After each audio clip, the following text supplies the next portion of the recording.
1. Well, good afternoon, everyone. This is Guy Page with Paul Bean, our social media director for Vermont Daily Chronicle. And we're here for Friday at 4, another episode. And I normally say at this point, we're here with our intrepid engineer, Caleb Morvan, but he is not here today. And the reason why we think is that he is out celebrating because our guy, Caleb, has passed his journeyman electrician's license. Woo! It's a pretty big deal. Way to go, Caleb. We're very happy for him. He passed it in his first try, which I don't know if anybody who knows anything about your journeyman's test. It's a very big deal to pass it, and then to pass it in your first try is pretty uncommon. So congratulations, Caleb. We hope you're out there listening. Outstanding, man. He is. So our show today, Paul, did anything interesting happen this week in Vermont? No, not really. Yeah, kind of another yeah, right. It was a wild week. Yeah, it was a wild week. And we will be getting into the two big stories of the week. Of course, the second annual July 10th Vermont flood, right? Yeah. That's the big story. And yet another big story is our own Senator Peter Welch being the first Vermont senator to call for President Joe Biden to not run for office. That's right. Yeah. And still can't figure that one out, by the way. What that means for the president, what that means for the party, and maybe also what that means for Senator Welch. True. What the fact that he was the one who took that first step in the Senate to do that. But first, I want to quickly cover, because I'm a news guy, and it's just too interesting to not mention two, you might call them small Vermont stories, but they're not. One is something happened in Vermont criminal justice that I have never heard of in my life. This is a first of 45 years of covering cops and courts in Vermont. The judge running the trial of Franklin County Sheriff John Grishmore for simple assault. He's the guy who's on video as having either pushing or kicking a manacled suspect in the private regions. So they didn't have enough jurors. Not enough people responded to the jury summons. Maybe having something to do with the flood, who knows? But the Judge Hoare, sent the deputy sheriffs out onto Route 2, and he had them stop cars and say, "Are you over 18? Are you a Vermont resident? Oh, you are? Well, then you qualify for jury duty. Now get in that courthouse right now. You are summoned. You are hereby summoned to show up for jury duty." I've never heard that happening before. And I guess, jury summons is a jury summons. You can get a piece of paper in the mail, or you can have a sheriff stop your car and say, "Tag, you're it." And I guess that's what happened. So Mike Donahue will be reporting on that story sometime in the next day or so. We'll be running that in the Chronicle. Looking forward to that. Also, Paul, you may remember after that 14% or more property tax hike went through, that very shortly after that, my former hometown of Cambridge took a vote on whether to build a new community center, and it failed by 3 votes. And the major reason given was, we just can't handle even 1% more in taxes because this property tax is killing us. And I thought at the time, and I said at the time, what you're looking at is the beginning of the ripple effect of a terrible spending decision by the legislature. But there's some good news there, and maybe some instructive news for the rest of us. Yeah, true. Yeah. Real quickly, Guy, before you tell them the good news, would you move your phone away from your microphone? Oh. It always has a little, if it's too close, there's always a little bit of feedback. Is that any better? Much better. Okay. No, just it makes a I don't know if anybody out there listening can hear that. There's a BOMB or something. Yes. Okay, we don't want to say the word, All right. So The good news there is that the chairman of the Board of Selectmen for Cambridge, who's an old friend of mine named Jeff Coslett, said, you know what we ought to do? We ought to get this local citizens organization to try to raise some money on their own, collect money, not have 51% of the voters force every other property owner in town to pay for it at the threat of having their house sold at a tax sale, but having people come together and say, yeah, we want this. We want this community center. We'll put our money behind it. We'll organize some spaghetti dinners. We'll try to get some grants. We'll try to do all the other things that you do when you don't have the hammer of the tax, when you have to persuade instead of pound someone with a hammer of taxation. So that is what they're doing in Cambridge. And I guess I sort of hope that maybe that catches on. Yeah. Imagine that, citizens taking power into their own hands. Yes. Doing something about the problem. Yeah. Be quite something, wouldn't it? Yeah, that'd be great. We have a couple comments, Guy. Oh. Alan Sexton writes, good afternoon, Guy and Paul. Thank you, Alan. Good afternoon to you, too. And Wizard writes, well, you heard it from Biden himself. The new nominee will be President Putin and Vice President Trump. You mean his new allies? Or enemies, he's not quite sure. Who was that commenter? That was Wizard. I don't know who Wizard is. Had to go, Wizard. And hey, Alan, how you doing? My old junior high school buddy and hardworking guy. Good to hear from you. Please, folks, this show is really about you. Hey, and don't we have our phone working again, Yeah, Paul? we do. So here's the thing, guys. We're going to be talking about a lot of stuff today. However, if you want to come in and you want to join us in the conversation, you can call us at 802-793-8479. I will say... Hold on. Yes? Say that slower. This is my pet Well, it's up peeve. on the screen. Oh. Well, maybe they're listening. Okay. 802-793-8479. That's the number. If you want to call in, please do. We want to hear from you. Very good. I expect to hear from Timothy any minute. Yeah. Okay. So, Guy, what are the main stories for this week? Well, the big story was what Wizard... Actually, no, that is the number 2 story. That is the number 2 story, unfortunately. Yes, unfortunately. The big story is Vermont now a summer flood state? Yeah. Has the climate changed? And I'm not saying, because of emissions. We all think of climate change has to be emissions driven. Actually, no, it doesn't. If you read Roger Hill's articles, he's a great meteorologist, climatologist, lives in Worcester. He's WDEV's weatherman. He says that, there's the El Nino effect and the El Nino effect. There's ocean currents. There's lots of stuff. And he also is he's a carbon guy. But a lot of people say, okay, maybe some carbon, but there's also a lot of other things going on in our climate that is having the effect of making the weather a little warmer and a little wetter. Sure. And also, by the way, not only warmer and wetter, but less wind. Throughout the course of the year, less wind, which I think, and so if you have, let's see, wetter, that means clouds, right, Paul? Yep, moisture. And if there's less wind, that means wind turbines maybe not doing so much. So suddenly, solar and wind maybe are a little less efficient. I wonder how that's all going to work out. So anyway, we all know we had this terrible flooding again, the second anniversary of Vermont flooding on July 10, and really July 11 as well. 2 people died this year so far.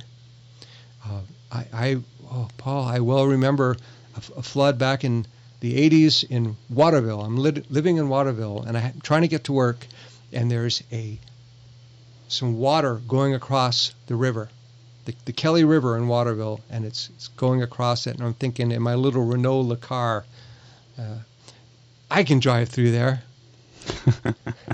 And the reason I didn't wasn't because I was really worried about myself or my car. It was because all the locals in Waterville, people who were born and raised there, I wasn't. were sitting on the steps of the Waterville General Store, and they're looking at the new guy in town doing something unbelievably stupid. I said, you know what? I'm not going to be their entertainment today. So I didn't. I'm really glad I didn't. I found another way to work that day.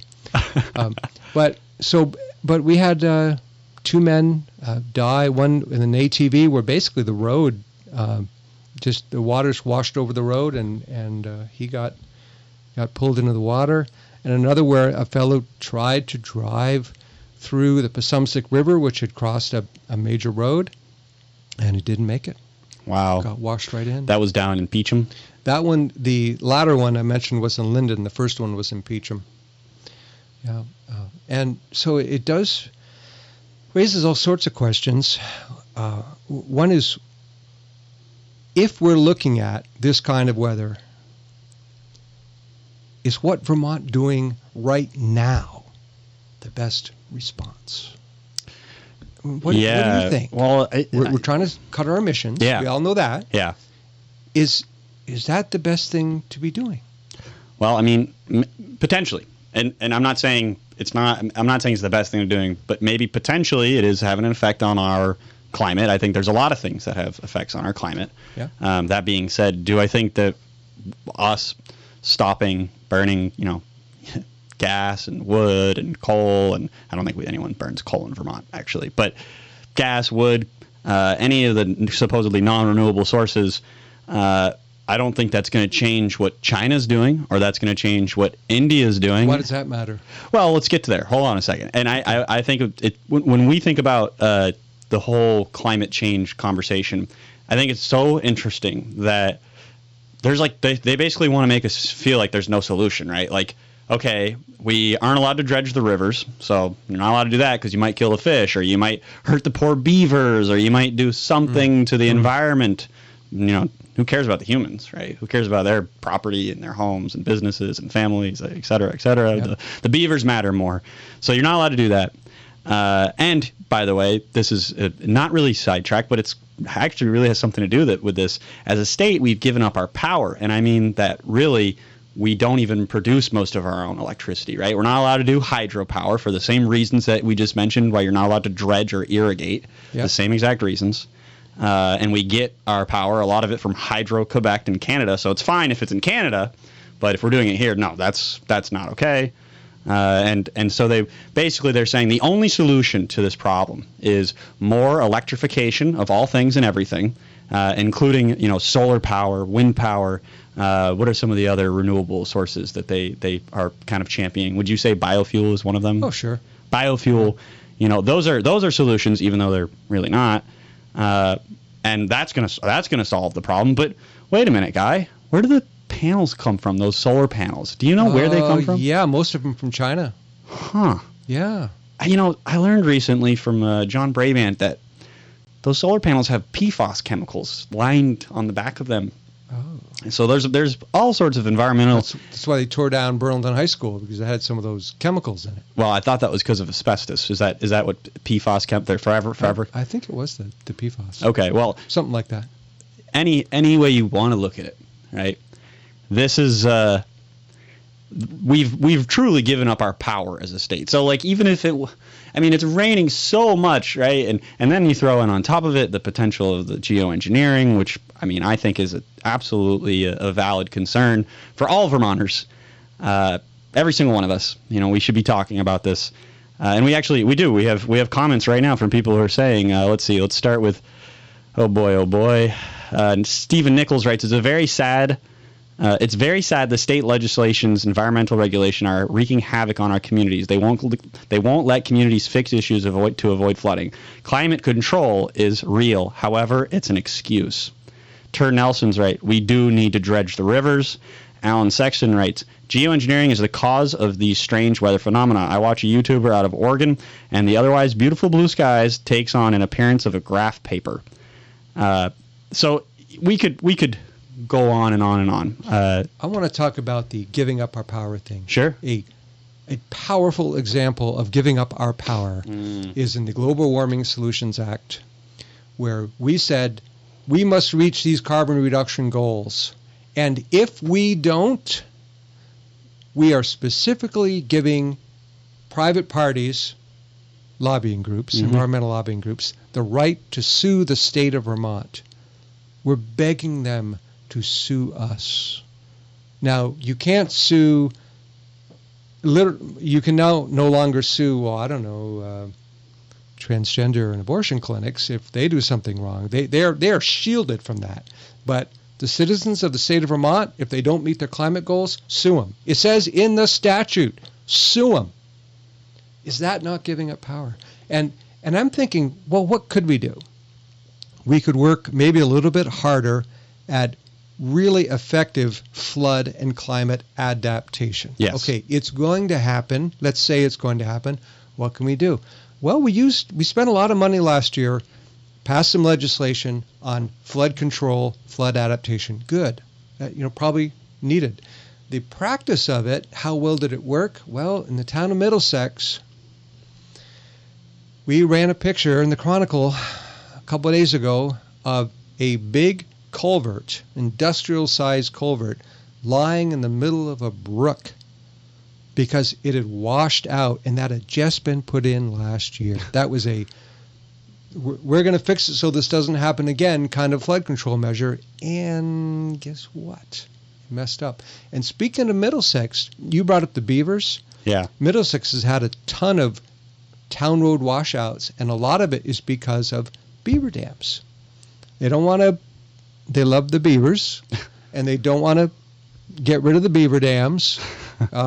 No housing for us, but housing for them. Oh, no, that's terrible. I shouldn't say that. But the fact is, that contributed to that flooding. So we may need to be making some decisions about beaver dams.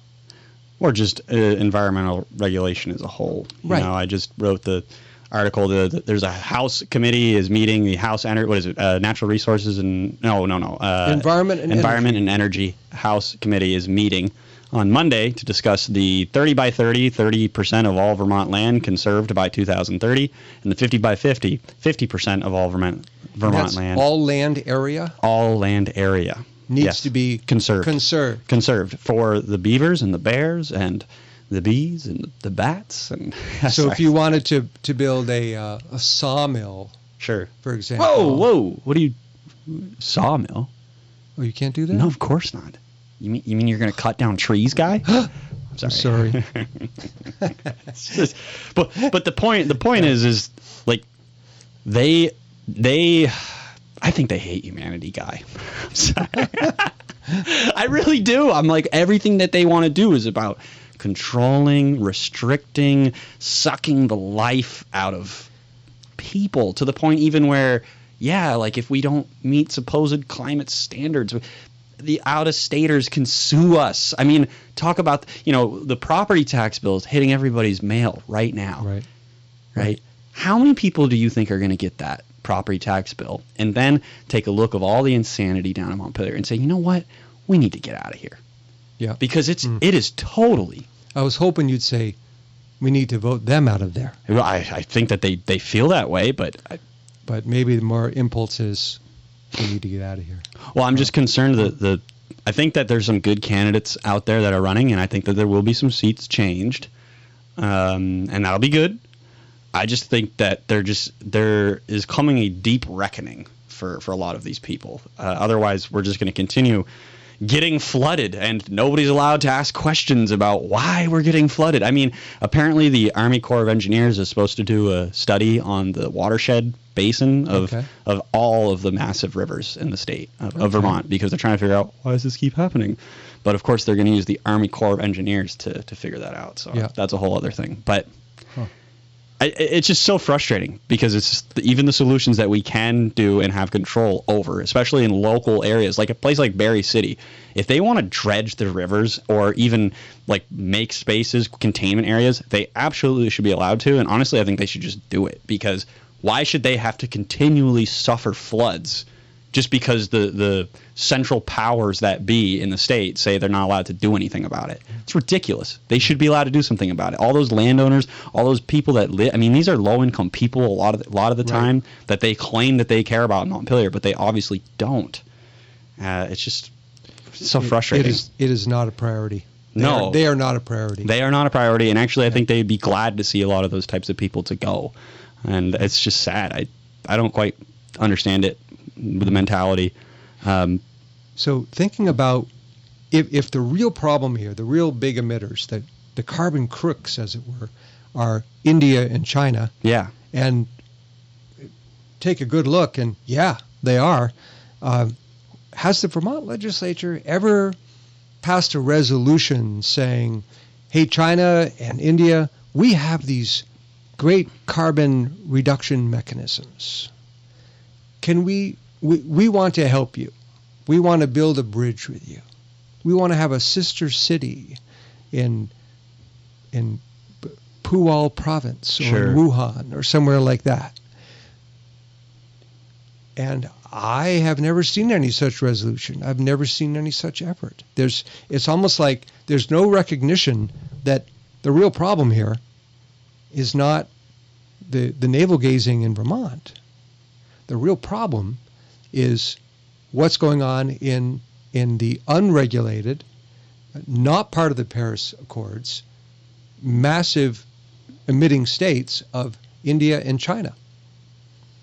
Yeah, there's no recourse there. It's like, we're going to punish Vermonters, and we're going to punish you, Paul, and your family, and your people. However, the Chinese, they can do whatever they want, and we're going to buy their solar panels. Right. It's just complete hypocrisy. Right. Like, it's the definition. It's like, maybe I should move to China. No, just kidding. Don't. I don't want to do that at all. I'm just kidding. Just kidding. We do have some comments. Good.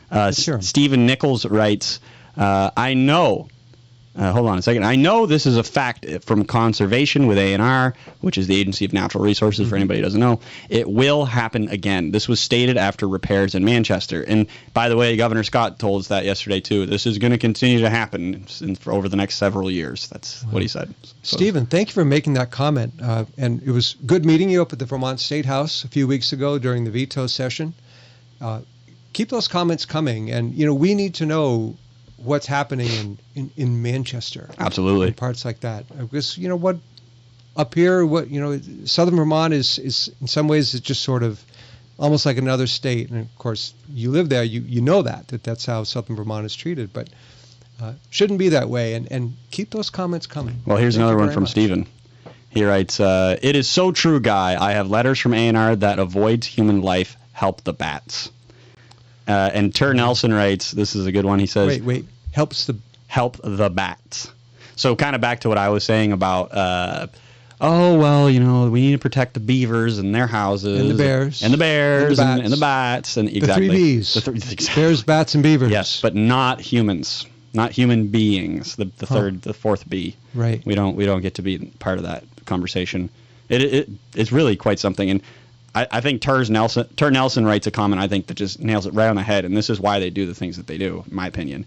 He writes, they hate themselves and put it on everyone else. And I can't help but to wonder, I'm not trying to hurt anyone's feelings, but I think that they do. I think that's why they act the way they do. Do they hate themselves as individuals, or do they think that the human race is somehow hateful and parasitic? And I think that they think the human race is hateful and parasitic because of what they've experienced, and that they are guilty, and that's why. Like, maybe it's not a conscious belief that they hate themselves, but they maybe have some unknown thought motivators and drivers that kind of gear them towards a certain mode of operation. Maybe they want to get back to the garden too. Well, I think that's exactly what it is, but they think that they're going to build their garden right here in the state rather than seeking it elsewhere. But that's a whole other conversation. Maybe we should kind of have that some other time. Maybe we have Aaron on again today. Oh, by the way, I wanted to tell you, that interview you did with Aaron Clark, folks, if you haven't seen that, this is the best interview that Paul has ever done. As far as it just heads and shoulders above anything else. When you have a really interesting, articulate, original guest on like Aaron Clark, it's worth listening to. I loved it. And even though they they both said nice things about me, which to my great discredit, I actually sort of enjoyed hearing that. But we all need be to hear that as sometimes. it may, great. Go listen to that.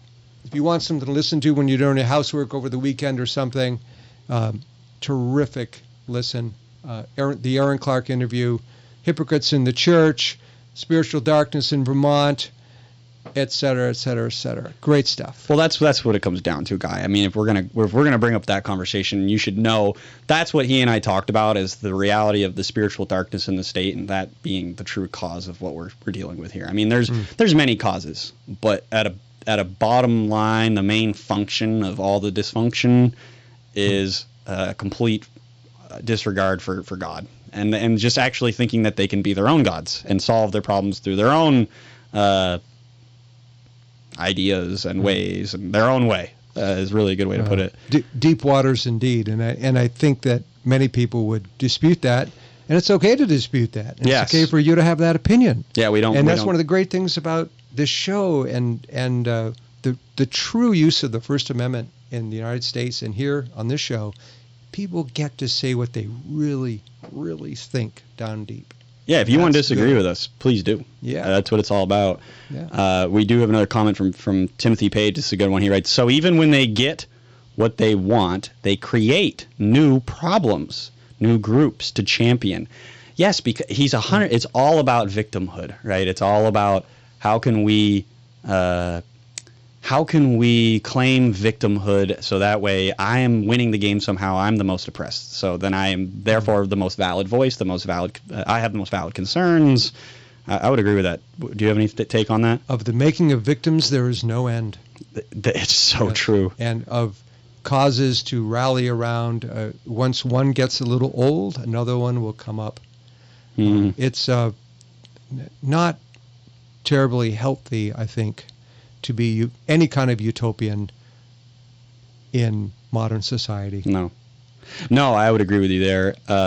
Puffin writes, Vermont is a playpen for eco-fem snotheads. I've never heard that phrase before, but I'm definitely going to start using it because that's a good way to put it.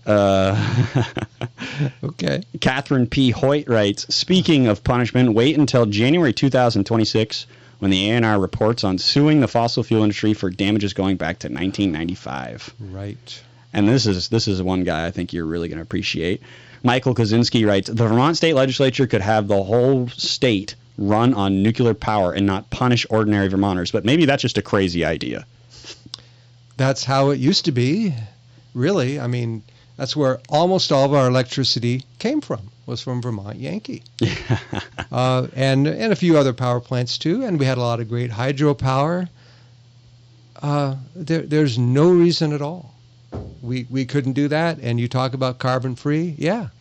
So, and there's just the profit motive is so huge here, the cronyist profit motive where, people are making a lot of money off of this.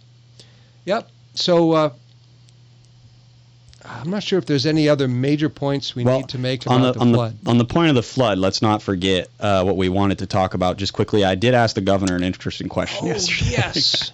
The very audacious Mr. Bean. It was an audacious question. It was. Wouldn't you say? So I asked Phil Scott. I send this young man to a press conference because I couldn't go. And what does he do?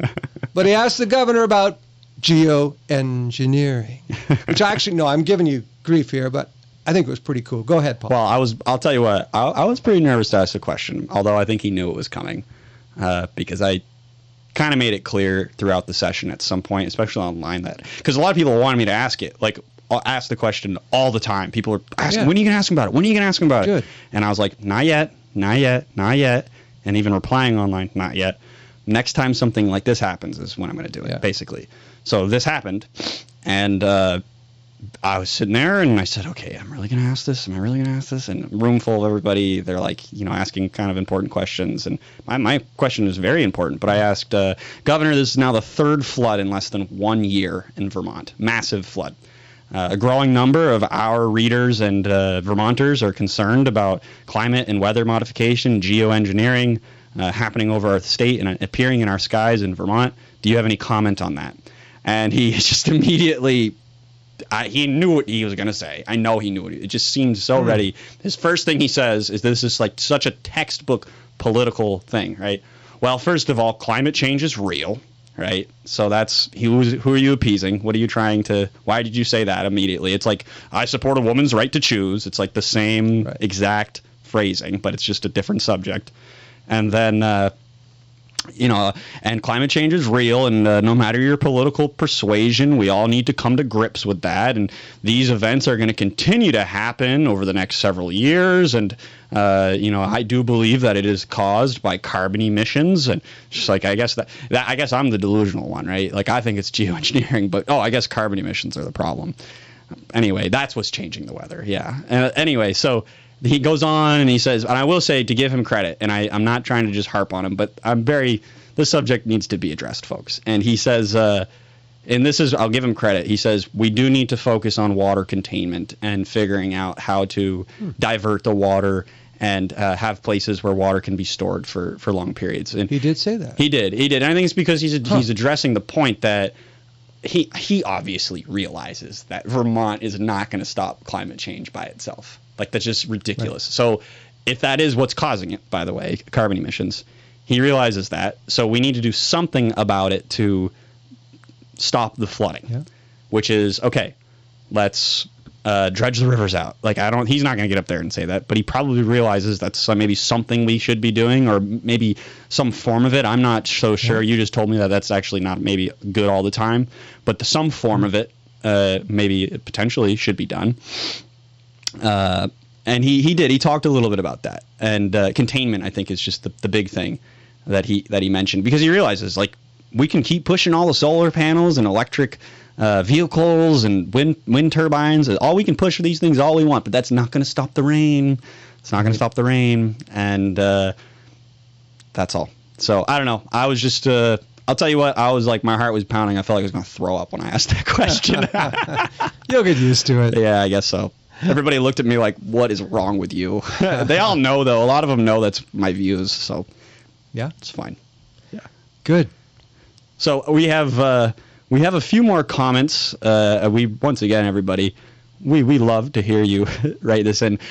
Mike Kaczynski writes, at Paul, you are 100% about all these activists. I went to school with them, and that is their mindset. As you know, Michael, so did I. And that is their mindset. And you can even get sucked into it, which I think you and I both share similar experiences. Yeah. I love everybody going back and forth with each other. They're saying, "Oh, you're right, Alan," or "You're right, Tim," or it's great. It's really great. The online community. Isn't it cool? It really is quite something. And then what we have from Fish and Chips, but it's not FISH, it's PHISH. Like that. That's fun. Writes, what they have has been recently described in a research paper. What they have is called a tendency for interpersonal victimhood. I'm sure there is studies being done on this. It's very much a mind virus. And Timothy Page writes, researcher Alex Amend defined eco-fascist beliefs as the devaluing of human life, particularly of populations seen as inferior, in order to protect the environment viewed as essential to the white identity. And you know something? That's actually a really good point. I didn't understand that. You want me to read it again? Sure. Timothy, I know, he's just so smart. He really is. He writes... You say so. He's laughing. Researcher Alex Amend, sorry if I say that wrong, defined eco-fascist beliefs as the devaluing of human life, particularly of populations seen as inferior, in order to protect the environment viewed as essential to white identity. It's pretty interesting. And when you think about it, I remember Rush Limbaugh talking about this on the radio. Like, I went back and listened to Rush Limbaugh interviews like from the 90s just to kind of, and he was talking about this same exact thing back then. And he was saying, like, why do they want to protect the environment?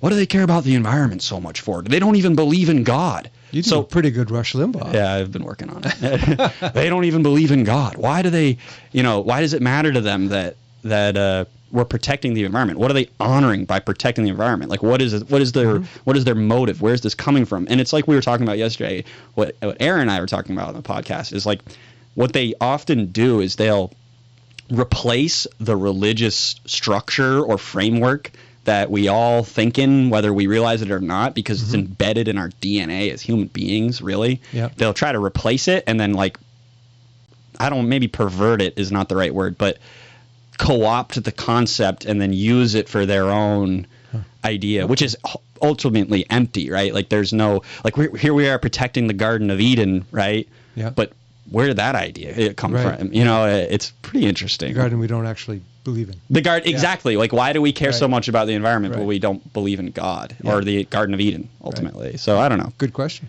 It is a good question, but I think this one last comment, and we should move on to our final Yes. story. Catherine P. Hoyt writes, "This is good. Paul is asking important questions he may have asked if he had been elected, but perhaps speaking more frequently." And I'm going to tell you something really quick. Very glad I didn't get elected, because otherwise I would never be asking these questions. So Right. very thankful for that. But anyway, let's move on. This is more your calling than that, Paul. I guess so. I've been in both worlds, and you're more at home here than you would be there. I think you're right about that. But that could change. Well, we'll see. Yeah. So, the other big story of the week, President Joe Biden getting a lot of pressure to step down, and for the first time from a U.S. Senator, the U.S. Senator from Vermont, Peter Welch, became the first U.S. Senator to publicly call for President Joe Biden to withdraw from the presidential race. Interestingly, Bernie Sanders is not doing that. He's saying all that really matters is his policy. Yeah. It's not his age, it's his policy. So Bernie is fine with, I guess, or he's okay with Biden the way he is. But Peter Welch was saying, kudos to you, Mr. President. You've been great. Terrific presidency. But as you have so many times in the past, you need to, right now, put the country before yourself.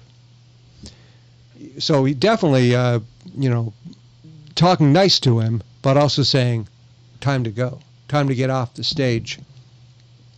And right after that, the president did a press conference where tell us, Paul, what was it that he said? He said, was with Zelensky? Yes. He said, I now want to introduce everybody to my dear friend and president and ally of, what did he say? He said, my dear friend and ally, president of Ukraine, Putin, President Putin. Wow. He was like, what? So and he didn't even correct himself. His greatest ally, he named his enemy.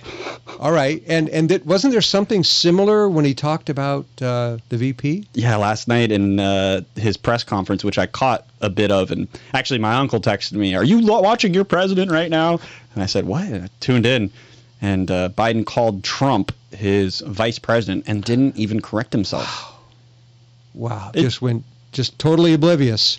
They just called his vice president Donald Trump. He did it, and he kept saying, like, he would start going on these things where he was like, he'd start explaining, and then he would like get halfway through like a sentence, and you weren't really sure where he was going with it, and then he would just be like, well, anyway, and then he would just anyway, and you'd just be like, what are you talking about? I'm trying to think that, for example, during World War II, if Franklin Delano Roosevelt, in conversations with, Winston Churchill, who had health issues, by the way. Yes, he did. Yes. Like really bad health issues. He did. If he had started saying, well, my good friend, the British Prime Minister Joseph Stalin, I think there would have been a lot of concern among the Allies if he started not once but twice saying things like that. Or he calls, I don't know, whoever. Adolf Hitler. Yeah, our good ally, Adolf Hitler. Our close ally, Adolf Hitler. It doesn't even, and this is the point, it doesn't matter if it's just a slip up, like, just an old man having a moment. It's like what you just did was called somebody who is apparently our enemy. Right. You named him as our... Right. As your close friend, ally, whatever. I don't remember the exact quote, but it was and enough. Vice versa. Yeah, and then did it again. Right. About Trump. So he's confused about his domestic enemy. Yeah, so it's like he's confused about his allies and his enemies. Even if it's just an old man slipping up, it's still problematic enough, because how can you trust him to even have a clue what's going on? He's still the president. What do you think should happen? What do you think? I think he should not run again. Maybe just finish. We talked about this earlier, and I said he should step down. No, please don't do that, because then Kamala Harris is going to be the president.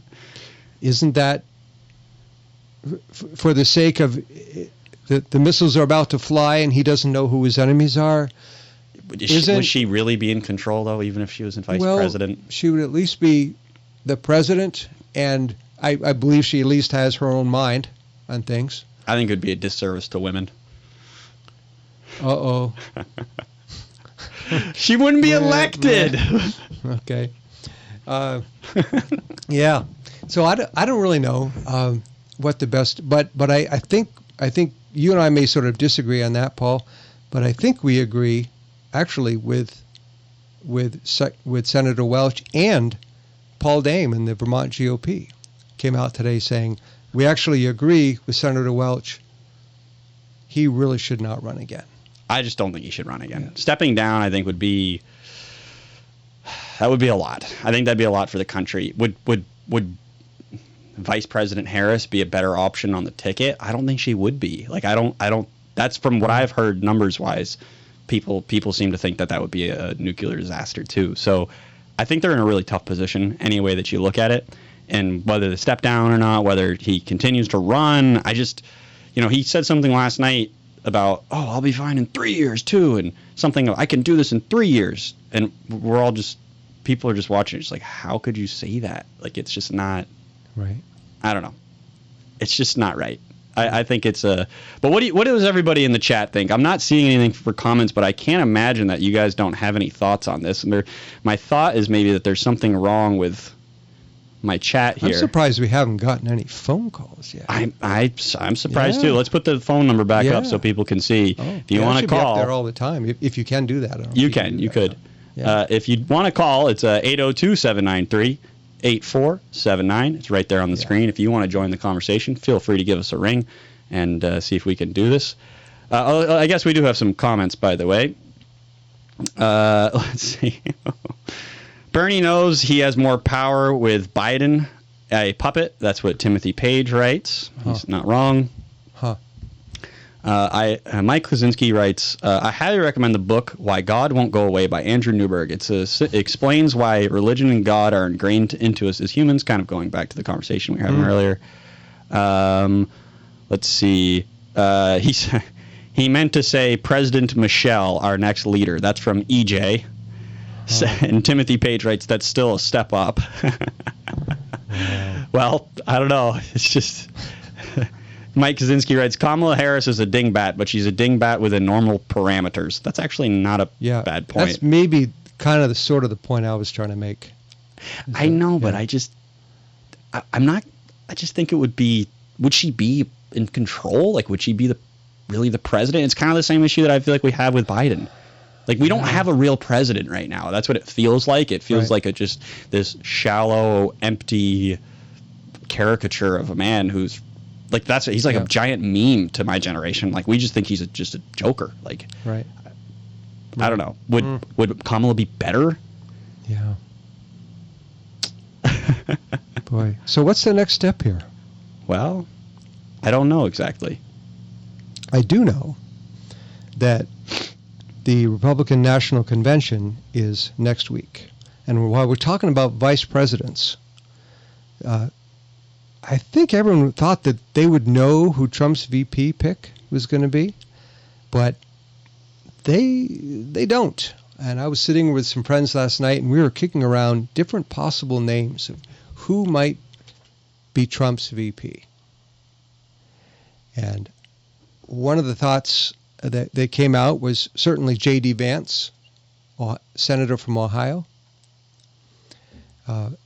Another name that came out that hasn't been discussed very much is Sarah Huckabee Sanders, the former press secretary for the president and President Trump, and governor of Arkansas, and that she would fit. If it's a good thing to have a woman on a ticket, which maybe it is, someone with executive experience and an absolutely loyal Trump supporter. So he would not have to worry that there's someone here who is behind his back, is going to do anything squirrely. That this is someone who really has his back. Yeah, that's right. Okay, so we do have a phone call. Oh. We have a call from Mike. Hold on a second, Mike. Let's get you on the line here. Go ahead, Mike. Can you hear us? Are you there? Mike, try again. Can we hear you? I can hear you. There you are. Alrighty, how's it going? Good. How are you? What's your thoughts? You're live with us here. Yeah, so just going back to your point about Joe Biden being a meme amongst our generation, it's not just something that's a trend in the United States. It's a trend internationally. The other day, I got a text message from a friend in Chile, and translating it, he said, "It would seem to me that Biden has senile dementia." At this point, it's obvious to everybody in the world that Joe Biden is not fit for this job. I mean, this is the second time where he's irritated the Italian Prime Minister, Giorgia Meloni, with his antics. I mean, if Trump caused half of the international incidents that Biden did, I mean, we already know what the reaction would be. No, I agree with you, Mike. And I don't know, Guy, you have anything you want to add on that? What did he say? What did he do with Giorgia Meloni? I missed that. Oh, Mike. so there's footage of Giorgia Meloni rolling her eyes because he was late for a meeting at the NATO summit. And if you remember at the G7 summit when Joe Biden wandered off when those paratroopers were doing their thing, she had to sort of guide him back into the photo. I see. And so, like, yeah, this is just not a good. This is just not a good look for us. I mean, putting partisan politics aside, this is an old man who should be retired. He should be with his grandkids. He should not be in charge of the most powerful country in the world. He should not have control over several thousand nuclear weapons. Well, and that's the That's question. just my take on it. That's the question, Mike, and that's just if he does have control over the United States nuclear arsenal or the military, for that matter. I'm not so sure that he does. However, it is concerning, and I think that your point about him being retired and just spending his days, maybe just spending time with his family, you know, like anyone. I will say, for him to say, "I can still do this in 3 years," like I want to do this. That's like, what's driving you? What's going on, guys? What's driving you? Here's what I think is driving. If you've ever known anyone who's run for office, it becomes, especially if they get elected, if they get a truly powerful position, there is a narcotic effect where this is who they are. This is their identity. And take it away from me. Well, it's hard enough to take a driver's license away from someone over their 80s. That's a good point. Me, I've had to do that. That's a tough sell. Take away their reason for influence, power, fame, recognition, the pinnacle of their entire professional career. Take it away because someone thinks that maybe they can't do their job, even though they think down deep the way an 85-year-old driver thinks, I can drive just fine. Sure. And so good luck getting Joe Biden to agree with that. Guy, we have another caller on the line here. Okay. Not sure who it is, but can you hear us? You're live on Friday at 4 with Guy and Paul. Hello?